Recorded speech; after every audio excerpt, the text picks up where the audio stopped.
Padre, qué hermoso día que es para adorarte al Señor Jesucristo. Y al reunirnos, nos reunimos regocijándonos extremadamente en la salvación que tenemos, que se nos ha dado gratuitamente por la fe en Cristo. Solamente estamos tan agradecidos, Padre, por esa relación que tú hiciste disponible a nosotros, donde podemos entrar. Y esta mañana te pido que al mirar este capítulo de Filipenses, que nos recordemos lo peligroso que es descansar en la carne en vez del espíritu. Y al estudiar esta mañana, también hay niños al lado estudiando. Y pido que nosotros, en nuestra oración, que sus corazones sean abiertos domingo tras domingo y conozcan a Jesús y tu amor y tu disponibilidad y deseo de ser su Señor y Salvador también. Y lo oramos en el nombre de Cristo, y todo el pueblo dijo amén. Estamos en el libro de Filipenses esta mañana. Si necesitan Biblia, levanta la mano y van a encontrarte y llevarte una Biblia. Y al hacer eso, un hombre llega a una estación de servicio en un pequeño pueblo en el Panhandle, y mientras llena el tanque, nota una cuerda de 2 pies de largo colgando de un clavo. ¿Para qué es la cuerda?, pregunta el asistente. Bueno, señor, responde, es una cuerda para el clima. ¿Qué quiere decir con una cuerda para el clima? Bueno, tú puedes saber el clima con la cuerda. Si la clima está quieta, si es calmo, está quieta. Si se mueve, hay viento. Si está mojada, hay lluvia. Si tiembla, hay un terremoto. Y si no está, es un tornado. El porqué de la historia es que la cuerda solo confirma que cualquiera con un poco de habilidad observacional ya lo habría sabido. Y en la lección de hoy, Dios, a través de la vida de Pablo, confirma lo que cada uno de nosotros ya tendría que saber con las más básicas habilidades observacionales. Y es que los placeres del mundo no nos traen gozo, ni contentamiento o plenitud o satisfacción. Entremos. Filipenses 3:2. Cuídense de esos perros, de esa gente que hace lo malo, esos mutiladores que les dicen que deben circuncidarse para ser salvos. Estos perros, al cual se refiere Pablo, estos hombres malvados, se conocían como los judaizantes. Eran los maestros que se metían en muchas de las iglesias que Pablo había establecido y enseñaban que los nuevos convertidos gentiles tenían que ser convertidos al judaísmo antes de ser convertidos al cristianismo. Tenían que ser circuncidados, decían, y guardar la ley y costumbres del Antiguo Testamento antes de ser salvos. Eran los legalistas de la época de Pablo. En esencia, si comenzabas como gentil en la iglesia cristiana, estos judaizantes decían que antes de ser cristiano, antes de ser bautizado, tenías que primero volverte judío al ser circuncidado y guardar la ley y costumbres del Antiguo Testamento, y solo entonces podías llegar a ser cristiano. La respuesta de Pablo, como siempre, su respuesta es simple, clara y concisa. Eres salvo por la gracia solamente, es a través de la fe que deja en paz a esta gente. Con ese trasfondo, escucha las palabras de Pablo. Capítulo 3, versículo 2. Cuídense de esos perros, de esa gente que hace lo malo, esos mutiladores que les dicen que deben circuncidarse para ser salvos. Pues los que adoramos por medio del Espíritu de Dios somos los verdaderos circuncisos. Confiamos en lo que Cristo Jesús hizo por nosotros. No depositamos ninguna confianza en su esfuerzo humano, aunque sí alguien pudiera confiar en sus propios esfuerzos, ese sería yo. De hecho, si otros tienen razones para confiar en sus propios esfuerzos, yo las tengo aún más. Fui circuncidado cuando tenía 8 días de vida. Soy un ciudadano de Israel de pura cepa y miembro de la tribu de Benjamín, un verdadero hebreo como no lo ha habido otro. Fui miembro de los fariseos, quienes exigen la obediencia más estricta a la ley judía. Era tan fanático que perseguía con crueldad a la iglesia, y en cuanto a la justicia, obedecía a la ley al pie de la letra. Antes creía que esas cosas eran valiosas, pero ahora considero que no tienen ningún valor debido a lo que Cristo ha hecho. Así es, todo lo demás no vale nada cuando se compara con el infinito valor de conocer a Cristo Jesús, mi Señor. Por amor a Él he desechado todo lo demás y lo considero basura a fin de ganar a Cristo y llegar a ser uno con Él. Ya no me apoyo en mi propia justicia por medio de obedecer la ley, más bien llego a ser justo por medio de la fe en Cristo, pues la forma en que Dios nos hace justos delante de Él se basa en la fe. Quiero conocer a Cristo y experimentar el gran poder que lo levantó de los muertos. Quiero sufrir con Él y participar en su muerte para poder experimentar de una u otra manera la resurrección de los muertos. Es muy poderosa esta sección de la Escritura. Volviendo al verso 2. Cuídense de esos perros, de esa gente que hace lo malo, los mutiladores que les dicen que deben circuncidarse para ser salvos. Pablo llama a estos judaizantes perros. Los perros en el tiempo de la Biblia señalaban animales salvajes, peligrosos, animales que no eran mascotas, no había en ese tiempo. Era muy lejos de eso. Podemos ver en el tiempo de la Biblia perros salvajes recorriendo las calles y muchas veces juntos con otros perros atacando a los transeúntes. Era siempre un término de deshonra. Barclay dice que en la Biblia el perro significa nada más bajo.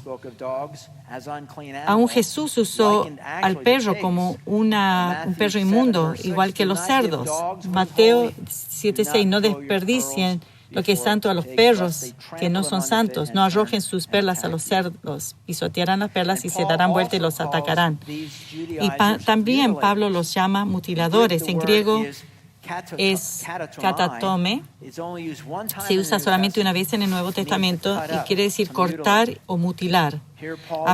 Aquí Pablo se refiere a estos maestros que requerían que los hombres adultos sean circuncidados antes de ser bautizados, antes de poder ser parte de la iglesia. Pablo los llama a estos falsos maestros mutiladores.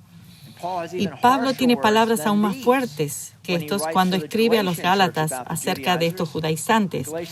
En Gálatas 5 dice, ¿cómo me gustaría que esos perturbadores, que quieren mutilarlos a ustedes mediante la palabra quiere decir amputar sus partes privadas para llegar al tema?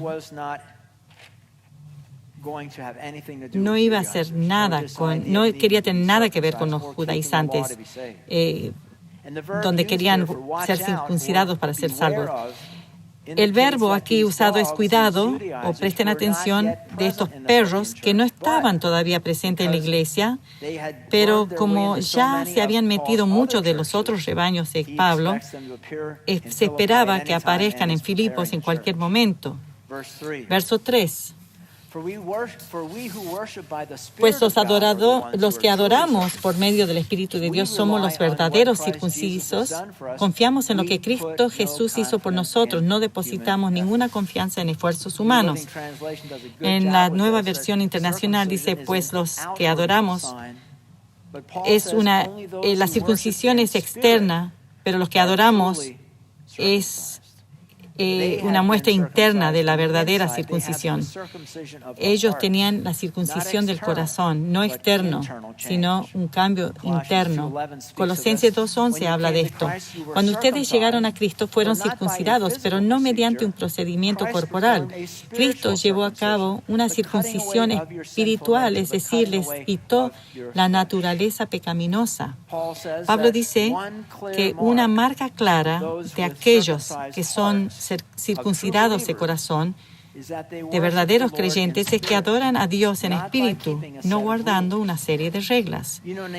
Un ejemplo sería una esposa que disfruta del amor incondicional de su esposo y la devoción que tiene por ella, versus una esposa que sirve a su esposo como una esclava para poder ganarse su aprobación y su amor. Esa es la diferencia entre la ley y la gracia. Disfrutamos en su inmerecido, incondicional aprobación. Adoramos en el Espíritu y eso nos libera de la ley. ¿Por qué? Porque Gálatas 5 dice esto. Por eso les digo, dejen que el Espíritu Santo los guíe en la vida, entonces no se dejarán llevar por los impulsos de la naturaleza pecaminosa. Y Gálatas 5:22. En cambio, la clase de fruto del Espíritu Santo produce en nuestra vida es amor, alegría, paz, paciencia, gentileza, bondad, fidelidad, y no hay ley contra estas cosas.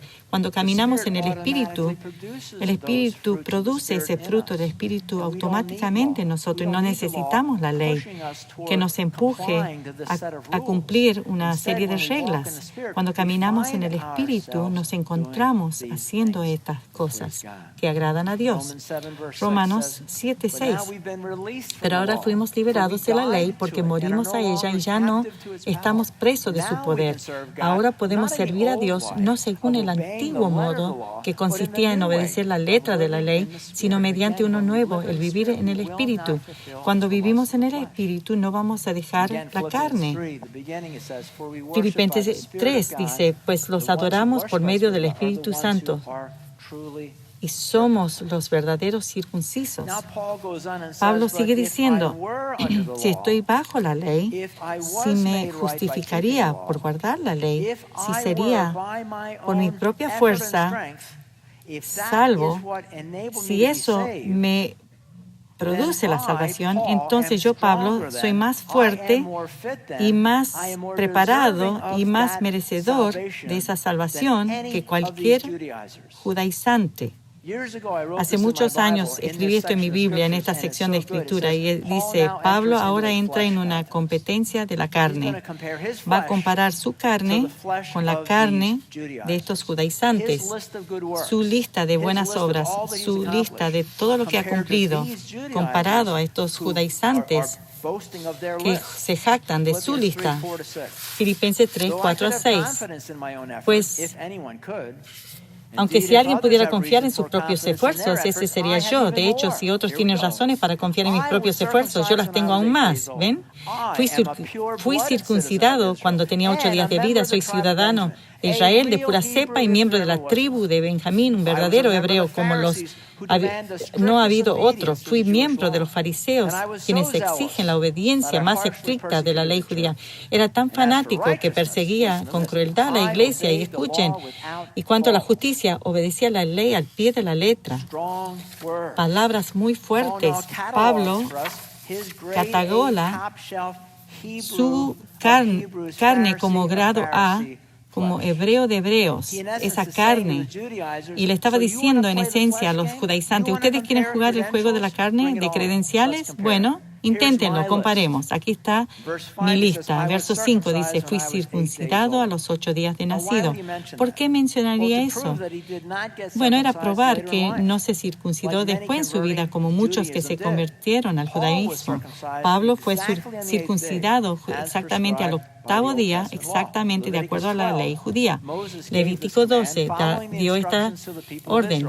Da las siguientes instrucciones al pueblo de Israel. Si una mujer queda embarazada y da a luz un varón, será ceremonialmente impura por 7 días, así como es impura durante su periodo mensual. Al 8º día, circunciden el prepucio del niño. Pablo dice, yo hice eso. Verso 5 de la tribu de Benjamín. ¿Por qué eso le daba derecho de jactarse? Porque la tribu de Israel, esta tribu había tenido su primer rey, Saúl, y también cuando se dividió fue fiel a David esta tribu. Y Benjamín era el hijo de la esposa favorita de Jacob, de Raquel, y le dio 2 hijos de los 12. Y en conjunto con eso, Benjamín fue el único de sus 12 hijos, el único que había nacido en la tierra prometida. Y cuando estaban en Egipto, Benjamín, que era el único hermano de sangre de José, fue honrado en un banquete delante de sus 10 hermanos mayores de Benjamín. En Génesis 43 se encuentra eso. José, el segundo en comando en Egipto, sus hermanos fueron y no lo reconocían, pero hace un banquete para los 11 hermanos. También llenó sus platos con comida de su propia mesa y le dio a Benjamín 5 veces más que a los demás. Entonces festejaron y bebieron libremente con José. Dice, yo fui de la tribu de Benjamín. Después Pablo sigue en verso 5, dice, fui miembro de los fariseos. Y la palabra farisea que significa separado, los separados. Era de los fariseos que demandaban la obediencia más estricta a la ley judía. Ellos creen que había más o menos 6,000 fariseos en la época de Jesús. Y muchas veces cito al pastor Dan, dice, los fariseos eran las estrellas del rock de su época. Todos admiraban a los fariseos. Cuando lees de Jesús que se ponía en contra de los fariseos, la gente no decía sí, la gente se sorprendía porque se asombraban de que alguien contradecía a esa gente. Y podríamos pasar todo el tiempo de enseñanza hablando de quiénes eran los fariseos y lo que creían. Hay mucho ahí. Pero si podemos resumir todo en una oración, los fariseos eran un partido religioso que existía desde el 500 a.C. hasta la destrucción del templo en el 70 después de Cristo, y dedicaron sus vidas al estudio de la ley de Dios para guardar cada aspecto de la ley y de las ordenanzas encontradas en los 5 libros de la Biblia, los 5 primeros libros de la Biblia. Ellos estudiaban la ley básicamente para guardar la ley. Era su propósito en su vida. Y ellos lo que describiríamos como hiperlegalistas. Y Pablo dice que él había sido fariseo de fariseos, significando que era la crème de la crème, el más grande de los fariseos. Y Pablo dice que era celoso de la ley, de tanto que perseguía a los cristianos que ignoraban la ley y costumbres judías. Filipenses 3:6. Era tan fanático que perseguiría con crueldad a la iglesia, y también en Hechos 8:3. Y Saulo, antes de ser Pablo, su nombre era Saulo, iba por todas partes con la intención de acabar con la iglesia. Iba de casa en casa y sacaba rastras tanto a hombres como a mujeres y los metía en la cárcel a los cristianos. Hechos 9:1. Y mientras tanto, Saulo pronunciaba amenazas en cada palabra y estaba ansioso por matar a los seguidores del Señor. Así que acudió al sumo sacerdote. 22:4. Pablo hablaba. Perseguía a los seguidores del camino, acosando a algunos hasta la muerte, y arresté tanto a hombres como a mujeres para arrojarlos en la cárcel.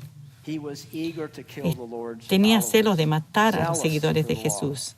Celoso de la ley. Al final del verso 6, aunque es breve, pero es muy profundo, dice, en cuanto a la justicia, obedecía a la ley al pie de la letra. Yo obedecía a la ley al pie de la letra, sin falla. Decía, en cuanto a la ley era intachable. Otra versión, J.B. Light dice, el comentarista, el verbo significa no ser culpable por pecados de omisión. No había una ley que no había cumplido. Una ley que la Biblia decía que debía cumplir. Wow. Pero todas estas cosas, acá es la transición. Todas estas cosas que en un tiempo significaban tanto para Pablo, ahora no significan nada. Pablo puso a un lado todos los logros humanos, todos sus logros, todos sus títulos y trofeos para aceptar la salvación simplemente por la fe en Cristo solamente. Versos 7 al 11. Antes creía que estas cosas eran valiosas, pero ahora considero que no tienen ningún valor debido a lo que Cristo ha hecho. Me hace lagrimar porque me hace pensar en las cosas que yo pensaba que eran valiosas y ya no. Todo lo demás no vale nada cuando se le compara con el infinito valor de conocer a Cristo mi Señor. Por amor a Él he desechado todo lo demás y lo considero basura a fin de ganar a Cristo y llegar a ser uno con Él. Ya no me apoyo en mi propia justicia por medio de obedecer la ley, más bien llego a ser justo por medio de la fe en Cristo. Pues la forma en que Dios nos hace justos delante de Él se se basa en la fe. Quiero conocer a Cristo y experimentar el gran poder que lo levantó de los muertos. Quiero sufrir con Él y participar en su muerte para poder experimentar de una u otra manera la resurrección de los muertos. Esta es un pasaje instructivo, poderoso. Y el 7 solo dice, antes creía que estas cosas eran valiosas, pero ahora considero que no tienen ningún valor debido a lo que Cristo ha hecho. Pensé buscar algunas cosas que no tenían valor y darles unas fotos. Esto no tiene mucho valor. Esto no tiene valor contra incendio. Eso sí que los va a detener. Lo que sigue, me gusta esa silla delantera. ¿Quién puso eso? Esto, agua dietética, ¿de veras? ¿Y esto? Creo que hay uno más. Dice, señal no en uso. No tiene valor. Claramente podemos ver que no tienen valor, pero aquí Pablo va más lejos y dice, todo cesa de tener valor cuando comparo el infinito valor de conocer a Cristo. Por Él he dejado todo lo demás, dejar todo como basura para que yo pueda ganar a Cristo. Dice, todo lo demás no tiene valor. Todo lo demás es inútil comparado a lo invaluable de conocer a Cristo Jesús, mi Señor. Y amigos, esto es buenísimo. Nota lo que Pablo no dice. No dice que todo lo demás es inútil comparado a conocer a Cristo, mi Señor. No, agrega, todo lo demás es sin valor cuando lo comparo a la preciosa ganancia de conocer a Cristo Jesús, mi Señor. ESV dice que por el gran valor de conocer a Cristo, y otro dice el valor enorme de conocer a Cristo como mi Señor. Son distintas versiones de la Biblia. Christian dijo esto de antes de Cristo. Una vez que aparece el sol, no tiene sentido sentarse al lado de una vela. Entonces la pérdida viene en comparación por la superioridad del otro y no por la eliminación del primero. En todas nuestras vidas teníamos cosas antes de Cristo que brillaban por un tiempo hasta que el sol apareció. Hasta que apareció el sol. Todo lo demás no tiene valor, es oro falso que buscamos, que cavamos, buscamos hasta que sabemos de la ganancia invaluable de conocer a Cristo. Webster dice, invaluable quiere decir tener valor más allá de cualquier precio.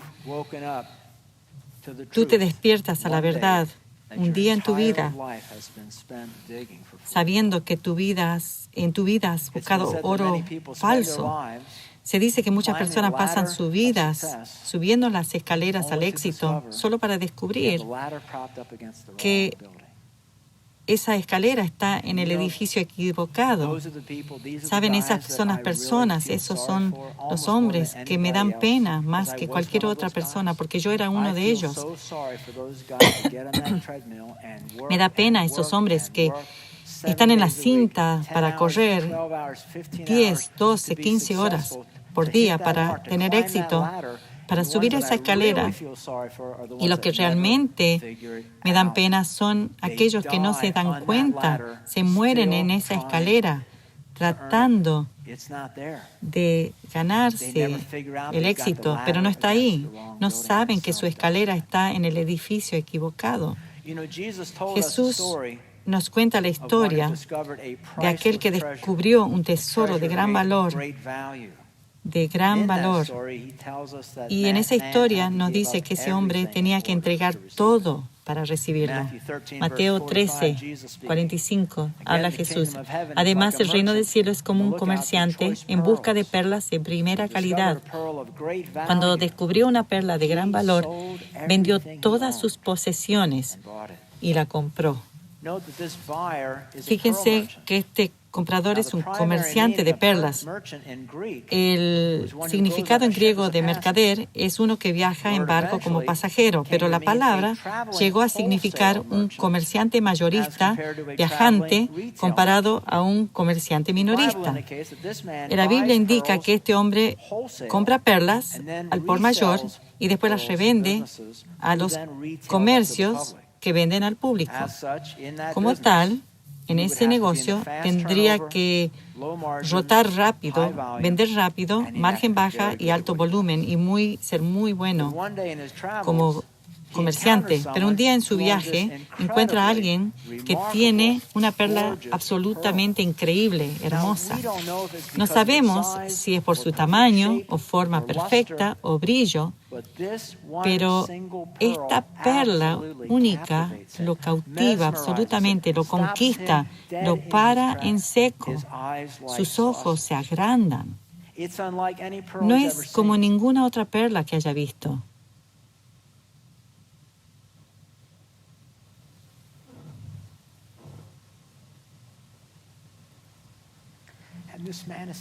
Y este hombre ha visto muchas perlas.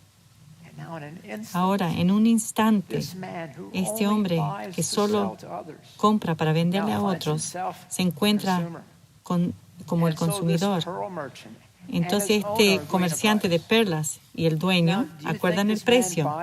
¿Crees que este hombre compra esta perla por debajo de su valor real? No nos da a entender eso. Él busca al vendedor. Y no es una estrategia muy buena de negocio. Paga mucho. De hecho, le cuesta todo lo que tiene. Le cuesta todo lo que todas las posesiones que tiene. Lo que significa que la obsesión repentina de este hombre para obtener esta perla de gran valor completamente va a cambiar su vida y también de su familia. ¿Por qué? Bueno, juntemos las piezas. Primero, no parece ser que este hombre tenga la intención de vender esta perla. Y la forma muy inteligente de Jesús de usar la perla como obsesión del hombre se hace claro de que no es como el oro o los diamantes que se puede cortar y vender una parte para proveer dinero. Es una única unidad que no puede ser dividida. Y porque paga el precio de mercado, solo lo puede vender a precio de mercado, si aún alguna vez decide venderla. Entonces, no compra esta perla para ganar dinero o ganancia económica, sino que la compra porque él quiere guardarla. Segundo, dice que vendió todo lo que tenía para comprar esta perla, todo. ¿Saben lo que quiere decir todo? Lo busqué en el griego. Quiere decir todo, cualquiera, cada uno, completamente, tanto, cualquier cosa. Cualquier cosa que le pertenecía. Entonces, ¿qué es todo? ¿Qué es lo que tenía este hombre? Su casa, sus autos, sus muebles, su nueva pantalla gigante, con el dinero del estímulo, su ropa, la ropa de su esposa, sus acciones, sus ahorros, su pensión, la comida de su familia, los estantes que guardaban la comida, los libros, zapatos, bolsas, litros de sangre y cabello, todo. ¿Y con qué se queda? Imagínate un hombre parado afuera de su antigua casa al tomar posesión los nuevos dueños. Está descalzo en la vereda, descalzo, con una ropa rotosa y un calzoncillo gris, agarrando esta perla exquisita en sus manos, sonriendo de oreja a oreja. ¿Y qué dicen sus vecinos al verlo ahí en la vereda? Buena decisión, Dave. Qué pena que tú y tu familia ahora viven en la calle en calzoncillos. Pero qué hermosa perla tienes, Dave. ¿Creen que dijeron eso? No. Estás loco. Y eso es lo que decían a su cara. No lo decían a espaldas. Estás loco de remate. ¿En qué pensabas, Dave? ¿Y su esposa? Parece que él solo le dijo a su esposa después de la compra. ¿Cómo habrá respondido ella? ¿Hiciste qué? ¿Todo? ¿Ahí es donde fue mi abrigo de invierno, Dave? ¿Y su suegra? Dave, ¿cómo van a vivir mi hija y mis nietos? ¿Qué estabas pensando? ¿Cómo vas a proveer para ellos? ¿Cómo? ¿Eso es válido? Todas esas preguntas y comentarios son válidos. Sí, lamentablemente sí. A menos que la perla represente a Jesús. Porque si esta perla representa a Jesús, entonces el entregar todo lo que te pertenece va a ser el mejor trato que hayas hecho en toda tu vida y en toda la eternidad. Es esa perla que tú buscas. Quiero esta perla. ¿Cuánto cuesta? Bueno, dice el vendedor, es muy caro. ¿Pero cuánto? Bueno, es mucha cantidad. ¿Crees que pueda comprarlo? Sí, todos lo pueden comprar. ¿Pero no decías que era muy caro? Sí, es. Bueno, ¿cuánto cuesta? Todo lo que tienes, dice el vendedor. Y no decidimos. Bueno, lo voy a comprar. Bueno, ¿qué tienes? Le dice, bueno, escribamos. Bueno, tengo $10,000 en el banco. Bueno, muy bien, $10,000. ¿Qué más? Es todo. Es todo lo que tengo. ¿No tienes más? No. Bueno, tengo unos dólares en mis bolsillos. ¿Cuánto? Empezamos a buscar. 30, 40, 60, 100, 120. $120. Está bien. ¿Qué más tienes? Nada. Es todo. Bueno, ¿dónde vives? Todavía está buscando. En mi casa. Sí, tengo casa. Bueno, la casa también. Y lo escribe. ¿Quiere decir que tengo que vivir en mi carpa? ¿Tienes una carpa? Eso también. ¿Qué más?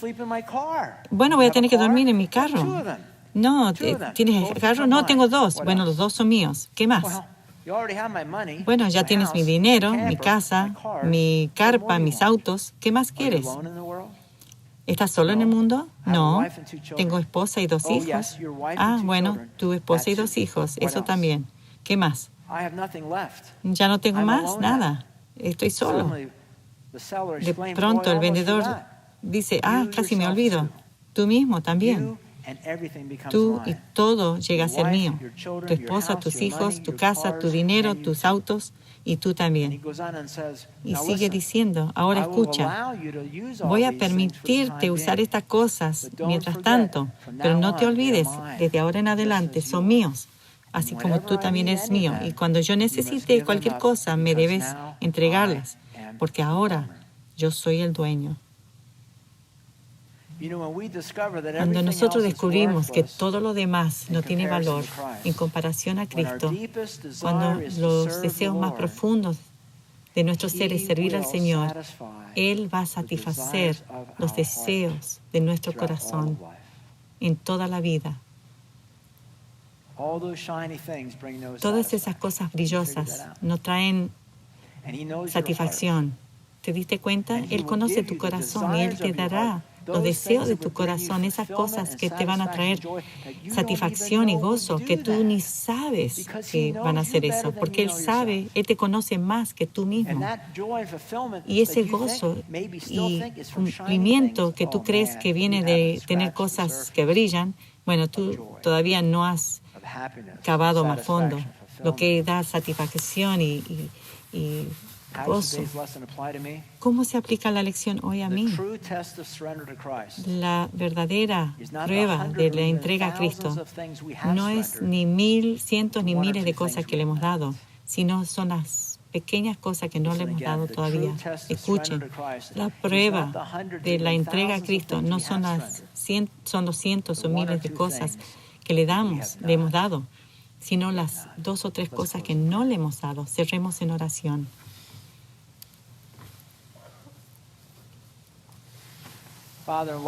Padre, muchas veces en la vida entregamos las cosas que no tienen mucho valor, las cosas que no nos preocupa tanto, un auto, una casa, un departamento, quizás una carpa, pero las cosas que sí nos importan, las cosas que realmente nos importan, no te lo entregamos.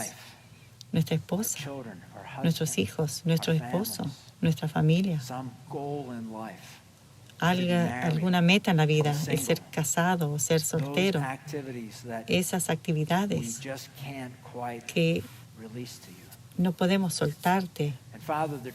Y la verdad, Padre, la verdad, que solo cuando entregamos estas cosas a ti, que están bajo muy buen cuidado, porque hasta ahora nosotros los cuidamos, somos los guardianes, que estamos a cargo de ellos. Esta mañana voy a pedirte si estás dispuesto a poner todo en el altar. Dios le pidió a Abraham a poner a su hijo en el altar y él le devolvió. Pero tú estás dispuesto a entregar. ¿Qué hay en tu vida ahora que tú sientes que Dios te está moviendo a entregarle, darle el control y los derechos y entregarle a Él? ¿Estarías dispuesto a dar eso al Señor ahora, lo que sea? Si estás así, haz esta oración. Padre, tú sabes, tú conoces el problema en mi corazón. Tú conoces mi problema, quizá la manipulación para hacer cosas, para lograr lo que yo quiero, o mi enojo, o mi sentir de rechazo, o de que no tengo valor, o las metas que no te he entregado, o tengo un deseo de casarme o no casarme, o estar soltero. Todo deseo, Padre, quiero poner en el altar toda meta, aún esas que son nobles. Pongo en ese altar, Padre, y te lo entrego todo a ti, para que yo pueda conocer el tesoro preciado de Jesús como mi Salvador. Si estás aquí esta mañana y no has aceptado a Cristo, ahí debe comenzar. Ahí donde todo comienza. Ni sé si puedes ver esa perla de tan gran valor hasta que vengas a Cristo. Si quieres comenzar ese tránsito, sería muy bueno. Haz esta oración en tu corazón y reconozco que he pecado y que he cometido muchos errores. Y te pido que me perdones. Y recibo a Cristo, su muerte en la cruz, como pago para mis pecados. Su muerte para que yo pueda ser liberado. Gracias, Jesús, por amarme tanto. Y ahora, Señor, ayúdanos a vivir nuestras vidas con nuestras manos abiertas, sin estar agarrando cosas fuertemente, sino abiertas las manos ante ti, entregando todo a ti para que tú hagas lo que tú quieres. Y esto pedimos en el nombre de Cristo. Y todo el pueblo dijo, amén.